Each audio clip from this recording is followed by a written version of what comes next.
The pictures of Tiffany Hill may remind you she was a Marine, a mom to 3 kids, and Tiffany was the victim of domestic violence that ultimately took her life. Despite doing what she could to escape it, Tiffany was shot by her estranged husband, who later killed himself.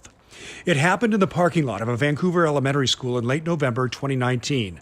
Tiffany was murdered in front of her 3 children and her mother, who was injured by the gunfire. Physically, I'm better. I'm still in therapy and gotta see my doctor. Nearly 2 years later, the real challenge remains the loss. It's something you'll never get over, but you'll live with. Joined by youngest daughter Tabitha, this is Aurea Condi's first interview since her daughter's death. She was like my best friend. So we got to a point in our lives that always back and forth, always calling. She would come here for months. I would go there. We did vacations. It takes a close family. Tiffany's children, Jasmine, Cameron, and Kayla, now 7, 9, and 12, live in New York with Aurea. Tabitha, along with another sister, help out, always remembering Tiffany. She supported me in everything that I did and always made sure that I knew that I can do whatever I set my mind to. I can talk to her about anything, and I miss hearing her voice more than words can describe. People here in Clark County remember Tiffany too, and along with family celebrate a new law in her name.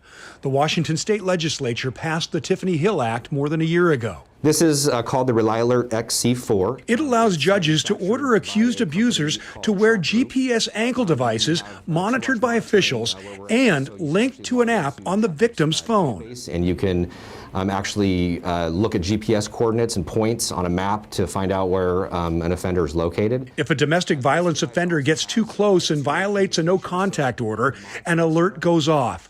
Tiffany's husband was in the school parking lot for 20 minutes before she arrived. This system could have alerted her and saved her life. Vancouver Police Sergeant Tonya Wolstein was a detective on the domestic violence unit in 2019. I texted with her the morning she died. So to me, it's very personal. It's very important. Wolstein got to know Tiffany trying to protect her. Her violent death was devastating. It's been almost 2 years now, but there's not been a day that's gone by that I haven't thought about Tiffany and her family. She's got 3 beautiful, wonderful children. So a system that has a good chance of saving others seems a fitting tribute. So this is another great tool to help people like Tiffany be aware that there are abusers in the area, be aware that there are abusers coming to harm or kill them, and give them the opportunity to leave, give them the opportunity to call police. Clark County, in partnership with 2 Watch Monitoring, has 10 ankle devices available, and judges' orders have a half dozen currently in use.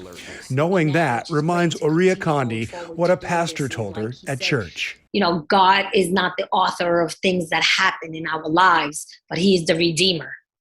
So that I take into heart, because my daughter is being redeemed and we are being redeemed through this to help others, you know, to set something forward that I'm going to see something positive come out of it. And now the hope is the Tiffany Hill Act gets GPS monitoring like this happening across the state.